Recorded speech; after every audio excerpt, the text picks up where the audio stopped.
Plaak, aduh Bunda Saktigat, kenapa nggak ngabarin kalau Hilya hamil? Bukan ucapan selamat datang yang Taraf dapatkan, tetapi sebuah pukulan keras pada lengannya. Siapa lagi yang melakukannya kalau bukan Kaluna? Wanita parubaya itu terlihat kesal bukan main terhadap sang putra. Sebelum sampai di rumah, Taraf mengabarkan bahwa dia sudah dalam perjalanan pulang dan sedang berada di dalam mobil. Ia juga berkata bahwa Hilya sedang hamil 12 minggu. Niat hati mengatakan itu agar Hilya saat sampai rumah tidak diajak kemana-mana berkumpul dengan para wanita. Tapi yang terjadi malah Taraf kena omel habis-habisan oleh Kaluna. Sayang, udah, tuh anak-anak baru aja balik, biar istirahat, ucap Yasa mencoba menenangkan istrinya. Ekspresi wajah Taraf yang memelas ternyata tidak ampuh terhadap Kaluna. Wanita itu langsung merangkul tubuh sang menantu dan membawanya pergi ke kamar. Bukan hanya itu, dia memanggil temannya untuk datang juga memeriksa kondisi kehamilan Hilya. Bagaimana kondisinya Kak Ara? Apa semuanya baik? Kaluna sungguh khawatir. Perjalanan selama 20 jam itu membuatnya tidak tenang terhadap kehamilan sang menantu. Nggak apa-apa Lun, semuanya baik kok. Ini kaki agak bengkak dikit karena kan kelamaan duduk, selebihnya aman aja. Ara, dokter spesialis kandungan yang memang sudah ahli dalam bidangnya itu masih kerabat dari Dwi Laga. Ia menjelaskan bahwa kondisi ibu dan bayi sangat baik, hanya kelelahan yang wajar karena baru saja menjalani perjalanan jauh. Bun, aku beneran nggak apa-apa kok, dokter di sana juga bilang begitu. Oke sayang, sekarang kamu istirahat ya, kalau butuh apa-apa bilang ke Bunda. Gemes deh sama suami kamu tuh, bisa-bisanya dia nggak bilang apa-apa. Hilya hanya tersenyum simpul melihat sang ibu mertua yang begitu kesal. Sedangkan itu, Kaluna meninggalkan menantunya di kamar untuk beristirahat. Dia mengantarkan Ara keluar. Sebekum pulang Taraf muncul untuk menanyakan kondisi istrinya. Seperti yang sudah dijelaskan tadi, bahwa Hilya sungguh baik-baik saja. Namun jika masih khawatir, besok bisa dibawa ke rumah sakit.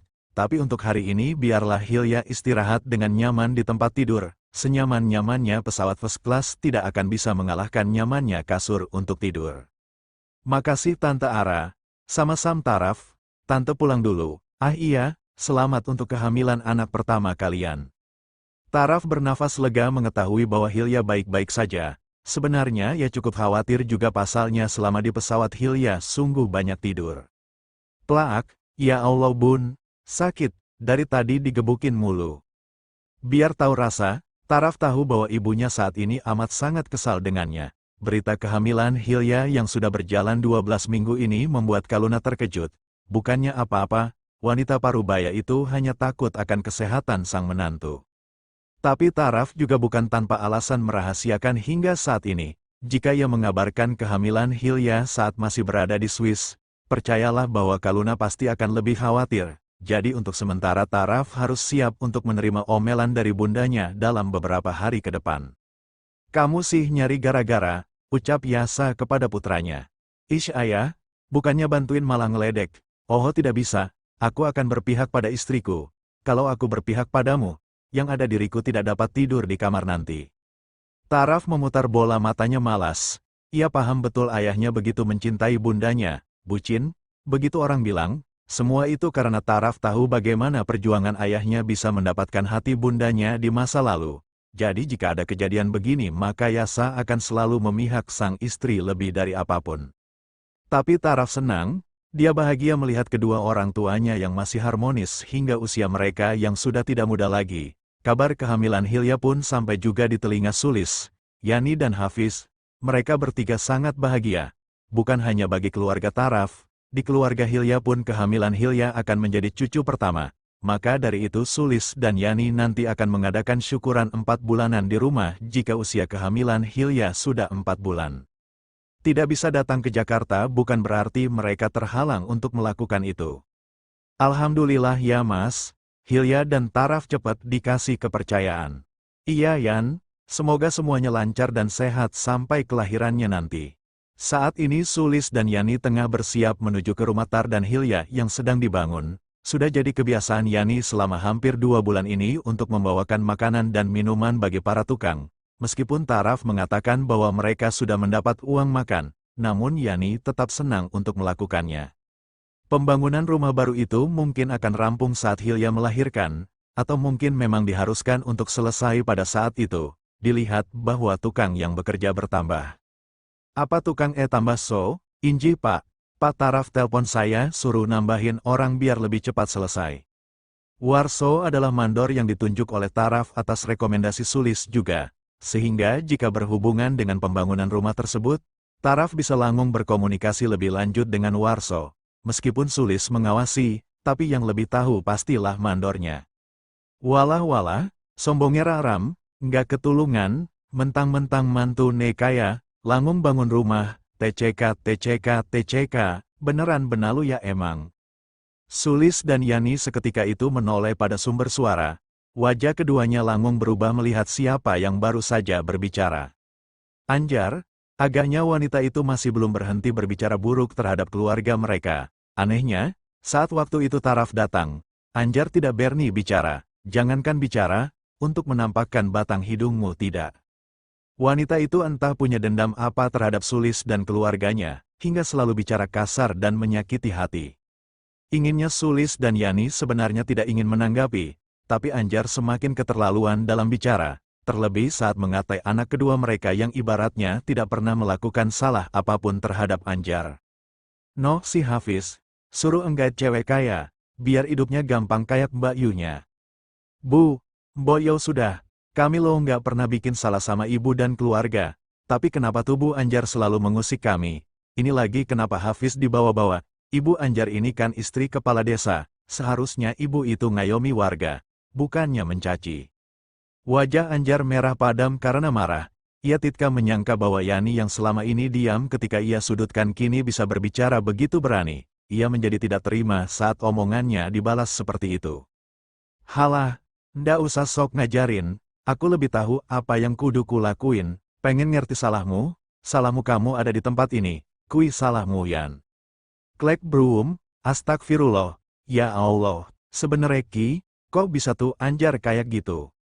Wes Yan, nggak usah dipikir, kita wes ngerti emang perilakunya kayak gitu. Cukup, sesekali kita balas omongannya, biarkan saja, yang penting kita jangan seperti dia. Yani hanya bisa mengelus dadanya dan berkali-kali mengucapkan istighfar. Dia sungguh tidak habis pikir, mau sampai kapan lagi Anjar akan membenci keluarganya. Selama ini Yani tidak pernah berbicara buruk tentang orang lain, dia selalu bersikap baik. Dia juga tidak pernah membalas omongan para tetangga yang menggunjingnya, namun semakin kesini malah semakin buruk. Terutama Anjar, wanita itu sungguh menganggapnya seperti musuh dan saingan. Aseim, kurang ajar emang si Yani. Beraninya dia ngomong kayak gitu sama aku. Sialan, saiki sombong tenan, sekarang sombong sekali, mentang-mentang punya mantu sugeh, sekarang dia jadi bisa menjawab setiap omonganku. Entah mau sampai kapan lagi Anjar akan berperilaku seperti itu, dia tidak ada habisnya terus-terusan mengganggu Yani. Sampai di rumah pun Anjar masih mengomel, sampai-sampai Roni suami Anjar yang tengah pulang sebentar ke rumah karena ketinggalan sesuatu merasa heran. Bisa Roni tandai. Setiap kali istrinya itu mengomel pasti setelah bertemu dengan keluarga Hilya, entah itu Yani, Sulis ataupun Hafiz sekalipun. Kamu itu kenapa sih, Buk? Mbok ya jangan kayak gitu terus. Pak, kita rubuhin rumah terus dibangun lagi yang gede ya. Apa? Mata Roni langsung membulat sempurna mendengar ucapan Anjar yang menurutnya tidak masuk akal. Jika boleh bicara, sebenarnya kediaman mereka ini sudah termasuk yang paling mewah di daerah itu. Selain Roni adalah kepala desa, sebenarnya keluarganya dan keluarga Anjar termasuk orang kaya di daerah mereka. Banyak tanah yang mereka miliki dan juga bekerja untuk mengelolanya. Jadi tidak heran jika mereka memiliki rumah yang masuk kategori mewah jika dibanding yang lainnya. Maka dari itu Roni sangat syok mendengar ucapan dari Anjar yang sangat tiba-tiba. Bo ojo edan tu Anjar, jangan gila kamu tahu kan rumah ini juga baru selesai setahun yang lalu renovasinya. Lagian kamu ini kenapa tuh kok ujuk-ujuk ngomong nggak dipikir begitu? Emangnya kamu pikir bangun rumah itu gampang dan murah? Tidak pernah Roni bicara dengan nada tinggi seperti itu. Ia menjadi seperti itu karena menurutnya, Anjar sudah keterlaluan sekali. Jangan-jangan kamu bilang begitu karena Mas Sulis lagi bangun rumah, Anjar. Itu kan rumah menantunya sama anaknya. Itu semuanya dari menantunya. Udahlah jangan jadi edan dengan iri terhadap pencapaian orang lain. Lebih baik kamu tuh tobat. Tobat biar nggak selalu julid sama orang. Tap tap tap broom. Roni langung pergi dari rumah setelah mengatakan hal tersebut. Ia lelah dengan ulah istrinya yang semakin hari bukannya semakin sadar tapi malah semakin menjadi-jadi. Bukan hanya sekali dua kali dia menasehati Anjar, tapi nasihatnya hanya dianggap angin lalu oleh istrinya tersebut. Maka dari itu Roni tidak lagi mau memikirkan permintaan atau ucapan Anjar yang sekiranya tidak masuk di akal. Dasar suami nggak peka. Anjar memberengut, ia membuka ponselnya dan melihat kembali keluarga dari menantu Yani. Satu hal yang tidak bisa ia pungkiri yakni memang Taraf adalah orang yang kaya. Ia lalu menelisik setiap orang yang terhubung pada keluarga suami Hilya itu, di mana mereka memanglah bukan kaleng-kaleng. Saat Anjar sibuk memeriksa semua hal tentang Taraf, maka Roni tengah terbawa rasa kesalnya hingga di kantor desa. Tapi meskipun demikian ia masih bisa menahannya. Bagaimanapun juga sebenarnya Roni adalah kepala desa yang profesional. Dia tidak pernah membawa masalah pribadi pada pekerjaan. Tapi berbeda cerita ketika dia bertemu dengan sang anak, Arman yang baru saja masuk ke dalam ruangannya langung mendapat sambutan ocehan dari Roni. "Pak, Bapak kenapa sih? Aku lo baru saja datang tapi Bapak udah ngomel. Ibu kamu tuh men.